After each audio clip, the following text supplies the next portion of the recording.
Good morning, students. Welcome to everyone. Today we start our next solid. This time we take our third solid. If we take cube and cube are different, then it is fourth solid today. The topic name is solid name is cone. What is cone? तो आपने कोन की shape की बहुत सारी चीजें देखी होगी बेटा. जैसे सबसे अच्छी चीज तो क्या है, जो आइसक्रीम कोन हम लेते हैं. आपको पता होगा आइसक्रीम कोन क्यों बोलते हैं, क्योंकि शेप कोन होती है बेटा उसकी. या किसी जोकर की आपने कैप देखी होगी, या आपने घरों में हम ऑयल या कोई लिक्विड डालने के लिए कीप का यूज करते हैं बेटा, तो वो भी कोन के शेप की होती है. इस तरह से हमारे पास बहुत सारे इक्विपमेंट ऐसे होते हैं. और किसी शॉप पे आपने कोई भी मेजरमेंट देखा होगा 5 लीटर ऑयल वगैरह डालने के लिए पेट्रोल पंप पे, तो उनके पास भी एक कोन शेप का एक मेजरमेंट होता है बेटा. तो ये तो पता लग गया होगा कि कोन की शेप होती कैसी है बेटा. यानी कि ऊपर से बिल्कुल सर्कुलर, और इस तरह से इसकी जो दीवारें होती हैं वो बिल्कुल कैसी होती हैं, सैलेंट होती हैं बेटा. क्या होती हैं, सैलेंट. तो इस तरह की शेप होती है कोन की हमारी. अगर हम बात करें बेटा एक बार इसकी दोबारा से, मैं दोबारा से अच्छी सी फिगर बना देता हूं आपके लिए. ये आपकी सर्कुलर पार्ट हो जाएगा और ये आपका हो जाएगा सैलेंट पार्ट.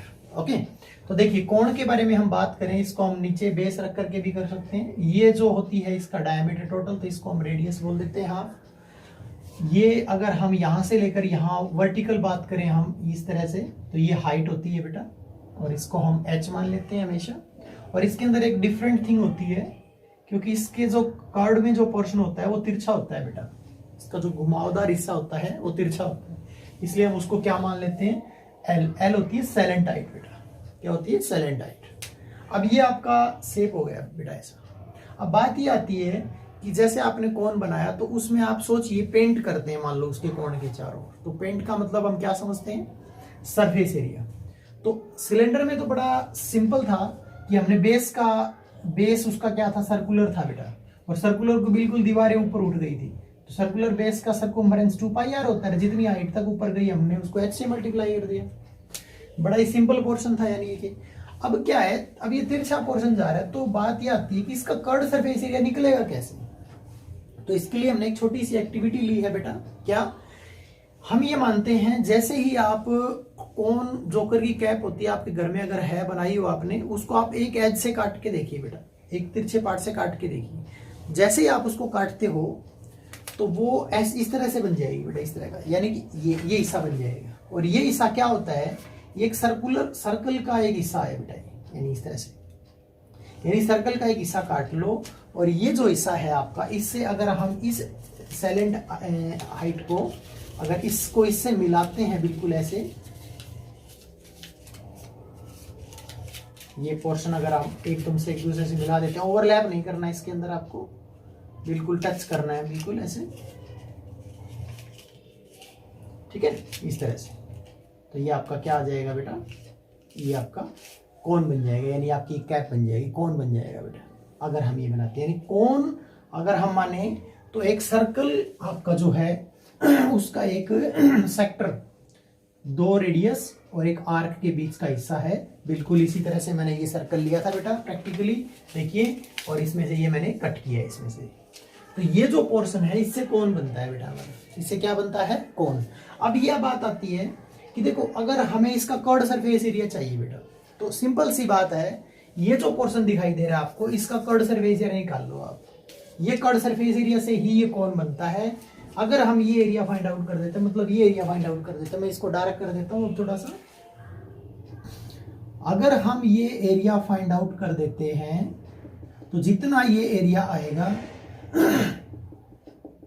ये क्या आ जाएगा बेटा, ये हमारे कोण का कर्ड सरफेस एरिया आ जाएगा बेटा.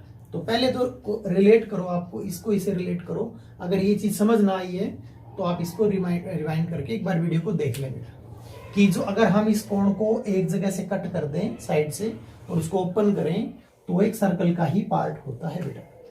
अब हम करने क्या जा रहे हैं, ये एरिया फाइंड आउट करने जा रहे हैं. देखिए बेटा, आप एक काम कर लीजिए, ये जो सर्कल है इसकी रेडियस हम r नहीं मानेंगे. यहाँ पर क्या मानेंगे, r. तो हमने रेडियस इसकी ले रखी है, वरना दोनों मिक्सअप हो जाएंगे, वो भी r वो भी r. तो इसको हम l ले लेंगे. और l क्यों लिया, क्योंकि इसकी सैलेंट हाइट क्या है, l है. वही हिस्सा यहाँ आता है इसके अंदर, इसको l ले लिया हमने.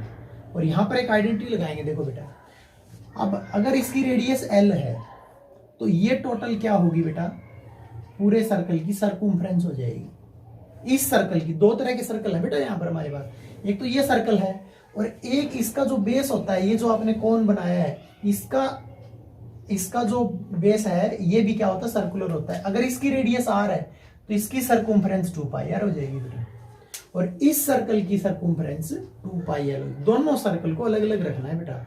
इस सर्कल की रेडियस आर है तो इसकी सरकमफ्रेंस 2 पाई आर, इस सर्कल की रेडियस एल है तो पूरी रेडियस कितनी आ जाएगी, 2 पाई एल। ठीक है, अब आपको यह भी पता होगा बेटा, इसकी अगर एल रेडियस है तो इसका एरिया क्या आएगा, इस सर्कल का एरिया पाई एल स्क्वायर आएगा, पूरे सर्कल का एरिया। तो हम लिखेंगे यहां पर एक आइडेंटिटी लिखेंगे, इफ सरकमफ्रेंस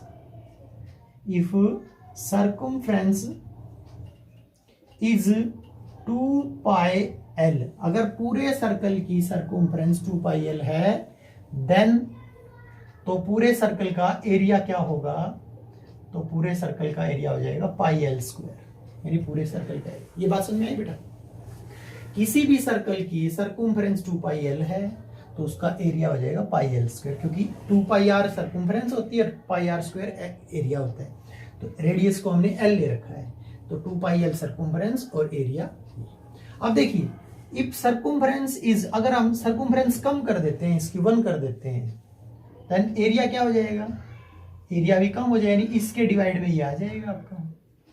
ये तो आपने आइडेंटिटी पढ़ी होगी, छोटी सी बात है। देखो आपने ऐसे पढ़ा होगा, 10 मैंगोज हैं, 10 मैंगो की प्राइस 50 है, तो एक मैंगो की प्राइस कितनी होगी बेटा, 50/10, यानी आप 10 से डिवाइड कर देंगे इसको। बड़ा सिंपल है, वही आइडेंटिटी है जो हम छोटी क्लास में पढ़ते आए हैं। ठीक है, कम के लिए डिवाइड और ज्यादा के लिए मल्टीप्लाई। अब देखिए, अब हमें पूरी सरकमफ्रेंस के बारे में डिस्कस कर लिया हमने, 1 यूनिट के बारे में भी डिस्कस कर लिया, लेकिन हमें इतनी सरकमफ्रेंस चाहिए बेटा। ये सरकमफ्रेंस, अगर इतनी सरकमफ्रेंस लेंगे ना तो इस सरकमफ्रेंस से एरिया कितना आया, देखो ध्यान से, इसी सरकमफ्रेंस से ये जो एरिया आया हुआ है ना, ये इसी सरकमफ्रेंस से आया हुआ है।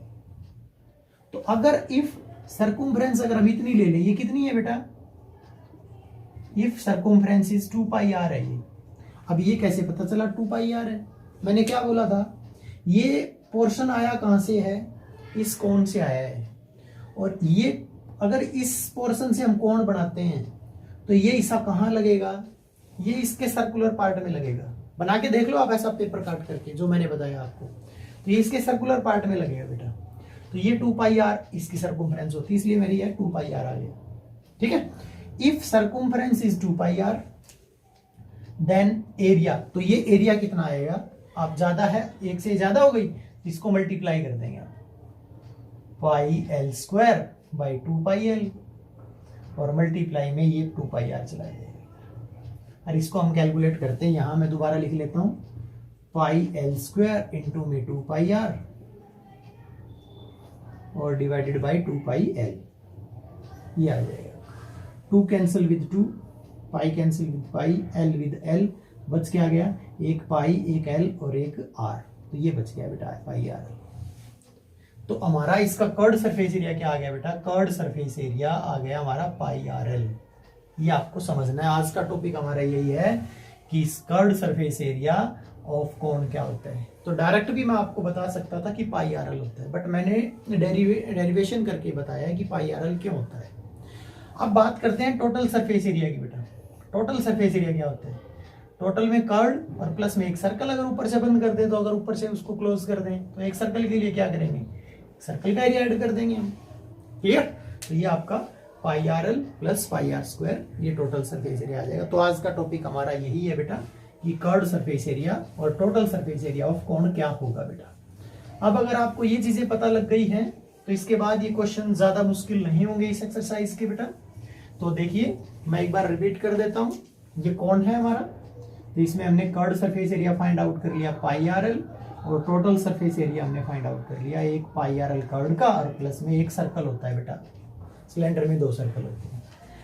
अब थोड़ी सी एक टेक्निकल चीज और है बेटा, ध्यान से देखिए, अगर ये एल है तो इधर की भी क्या हो जाएगी, ये साइलेंट हाइट एल हो जाएगी, और ये क्या है बेटा हाइट, और हाइट हमेशा बेस के साथ कितना एंगल बनाती है, 90 का। तो थोड़ा इस ट्रायंगल के बारे में सोचिए, मैं थोड़ा हाईलाइट कर रहा हूं, इस ट्रायंगल को ध्यान से देखिएगा आप, इस ट्रायंगल के बारे में सोचिए आप थोड़ा सा। ये ट्रायंगल आपकी जिसको मैंने हाईलाइट किया है, इसमें 90 के साथ जो साइड है वो R है, एक साइड 90 के साथ H है, और एक साइड जो 90 के अपोजिट में है L है। तो सिंपल सी बात है, ये एक राइट एंगल ट्रायंगल बनी हुई है, ये R है, ये H है, ये L है। तो राइट एंगल ट्रायंगल में आपको पता है PT लगती है पाइथागोरस थ्योरम, ये हाइपोटेन्यूज हो गया। तो L square is equal to R square और plus H square base square plus perpendicular square. Okay students, तो ये आपका टॉपिक है। एक रिलेशनशिप आपको पता लग गई कि L, R और H में रिलेशनशिप क्या हो जाएगी, क्योंकि क्वेश्चन इस तरह से आएंगे बेटा, एक आपको एक सिलेंडर कौन दे देगा, उसकी रेडियस भी गिवन होगी, मान लो 6 दे दी, और हाइट दे दी मान लो 8 आपको, बट आपको उसके अंदर L नहीं दी मिलेगी, और कहेगा कि curved surface area find out करो। अब कॉर्ड सरफेस एरिया कैसे फाइंड आउट होगा, L के बिना हो ही नहीं सकता, दे रखा है H की जरूरत ही नहीं है हमें। तो H मान लो आपको मैंने बोला R 6 है, तो R की जगह 6 पुट कर लेंगे, H की जगह 8 पुट कर लेंगे। तो L square is equal to क्या आ जाएगा बेटा, 6 स्क्वायर 36 और 8 स्क्वायर 64। तो L स्क्वायर आ जाएगा ये 100, दोनों को ऐड किया तो स्क्वायर अगर यहाँ से हटाते हैं तो इसका रूट लग जाएगा, 100 का रूट कितना आ जाएगा, ये आ जाएगा 10 आपका। तो L आपको पता लग जाएगी उस केस में कि 10। तो ये मैंने बेसिक्स करवाए हैं इस एक्सरसाइज के बेटा, आपको कुछ एक दो क्वेश्चन ले लेते हैं हम, क्या है इसके अंदर, इसके बाद हम ये टॉपिक कंप्लीट करेंगे। देखिएगा क्या है, सबसे पहले 13.3 में जो आसान क्वेश्चन है, जो मैं वो आपको नहीं करवाऊंगा क्योंकि इसमें R, H और L अगर दे रखे हैं तो आप कैलकुलेट अपने आप कर लेंगे। जैसे फर्स्ट क्वेश्चन है, डायमीटर है 10.5 और सैलेंट हाइट, डायमीटर 10.5 है, हाफ कर लो रेडियस आ जाएगी, और सैलेंट हाइट कितनी है 10 सेंटीमीटर है। कर्ड सरफेस एरिया बताना है, सिंपल पाई RL निकाल देंगे आप। इसी तरह का आपका सेकंड क्वेश्चन है, थर्ड भी ऐसा ही है बेटा। थर्ड में आपको, इसमें थर्ड में क्या दे रखा है, रिवर्स क्वेश्चन है, कर्ड सरफेस एरिया दे रखा है आपको इस बार कितना 308। तो कर्ड सरफेस एरिया होता क्या है, पाई RL इज इक्वल टू 308, और गिवन क्या है इसके अंदर, L दे रखा है शायद, सैलेंट हाइट 21 है, यानी सैलेंट हाइट कितनी है 21 सेंटीमीटर। तो यहाँ आप क्या रखें, पाई की जगह कितना लिखना है इस क्वेश्चन के अंदर, कुछ नहीं दे रखा तो 22/7, R हमें पता नहीं, L दे रखा है 21 और 308, बस R निकाल दो आप, 308, 7 ऊपर चला जाएगा उधर, 22 और 21 नीचे आ जाएंगे, आप इसको कैलकुलेट कर लो, रेडियस आ जाएगी आपकी। अब रेडियस आने के बाद आपको कहता है टोटल सरफेस एरिया बताओ। तो टोटल सरफेस एरिया का फॉर्मूला क्या होता है, बार बार आप फॉर्मूले लिखें बेटा, याद हो जाएंगे आपको। टोटल सरफेस एरिया का होता है ये कर्ड और प्लस एक सर्कल, इस तरह से याद करो, ना कि यूं नहीं कि pi RL plus Y R square, आप यूं याद करो कर्ड प्लस एक सर्कल। और ध्यान दें, कई बार ऐसा भी होता है टोटल सरफेस एरिया बोल देगा आपको, बट वो कहेगा ऊपर से खुला हुआ है कौन आपका, तो टोटल सरफेस एरिया क्या हो जाएगा, कर्ड सरफेस एरिया के इक्वल हो जाएगा, क्योंकि ऊपर से खुला है तो ऐड ही नहीं करना आपको। तो ये बड़े आसान से क्वेश्चन है बेटा। फोर्थ क्वेश्चन में आपको R और H दोनों दे रखी है, तो उसमें वही L square is equal to क्या फॉर्मूला है R और H का, L square is equal to R square plus H square का फॉर्मूला लगा करके आप ये कर सकते हो, L निकाल सकते हो बेटा। तो यहाँ तक आपके बड़े आसान से क्वेश्चन है। इस एक्सरसाइज के अंदर आपके 8 क्वेश्चन है बेटा, तो मैं उम्मीद रखूंगा बेटा कि आज और कल 2 दिन के अंदर ये 8 क्वेश्चन कीजिए आप, 4-5 आज कर लीजिए, 4-5 कल, उसके बाद मैं नेक्स्ट वीडियो डालूंगा वॉल्यूम ऑफ कोन की बेटा। Okay students, thank you.